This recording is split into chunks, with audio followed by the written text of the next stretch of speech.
Good morning, everyone. It's Wednesday here, just before lunch now. Just wanted to share a little bit of scripture with you. We're not live on location somewhere exciting this time, but we'll try and do that again. I wasn't really planning on sending one out this morning, but had a few phone calls and emails from a few people, and I just thought maybe this would be a timely reminder for us from the book of First Corinthians. Right? I was saying to somebody else this morning in a meeting, whatever book I'm preaching through, that's just seems to be where my mind goes lately for all these things.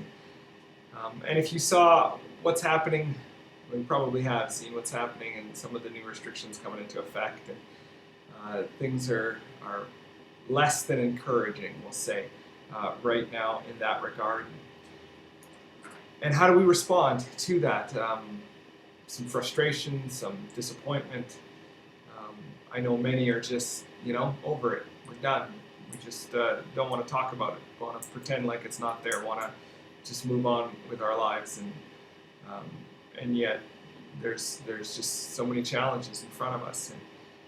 And so what I want to deal with here is a very familiar passage of scripture. I probably read this to you a few months ago in the midst of this.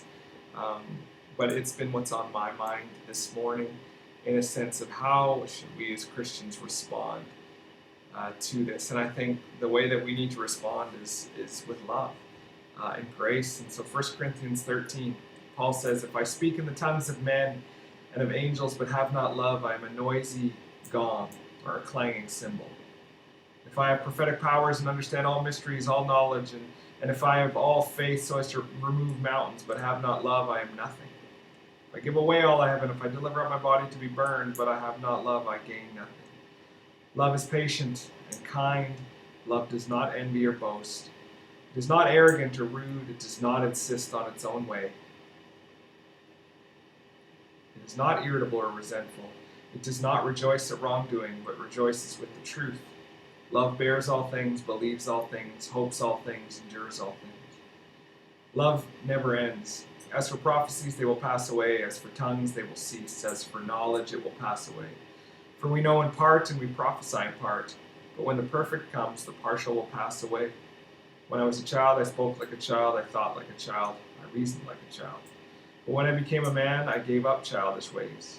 For now we see in a mirror dimly, but then face to face. Now I know in part, then I shall know fully, even as I have been fully known. So now faith, hope, and love abide, these three, but the greatest of these is love." I want to encourage you to respond to this situation with as much love and grace as we can right now, to care for one another. There are many that are hurting and going through some very difficult times, whether that be financially, whether that be emotionally, maybe that's spiritually. May we just love each other and care for each other. And so again, if you're feeling disconnected, lonely, isolated,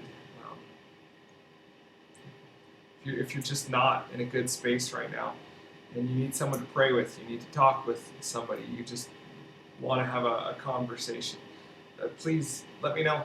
And I would love nothing more than to be able to connect with you, chat with you, pray with you, try and encourage you. And as a church, I hope that even as things have kind of taken a little bit of a downward turn here, that we can continue to love one another so effectively that, as Jesus said, that they will know you are my disciples by the love that you have for one another. That we would just be such a gracious people. And so that is my prayer for you, and I just wanted to read those verses and remind us of the importance of a loving response in these times. I also just want to mention the last 3 Sundays we have been at capacity, um, uh, and not everyone is registering. People are still kind of showing up, just thinking that there will be room, and we're right on the cusp of having to turn some people away, which we would really not like to do. So please make sure you do register.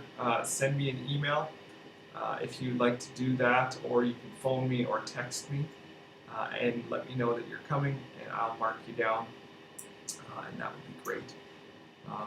Looking forward to seeing some of you again on Sunday. The Sunday mornings are so encouraging to have a few people together, to sing together, um, spend time in prayer to open the Word and just see what it has. I'm really excited to get back into 1 Corinthians. We're going to look at chapter 8, food offered to idols, and I think you'll find it a really interesting study. So looking forward to seeing you. I hope you are doing well, and if you're not, there's no, man, like there's no shame in that. If you are hurting, uh, please reach out. We will do any and everything we can to help you in this time. And just know that you are loved and that you're cared for. Well, we'll see you. Well, I guess like we always say now lately, we'll see you next time we see you.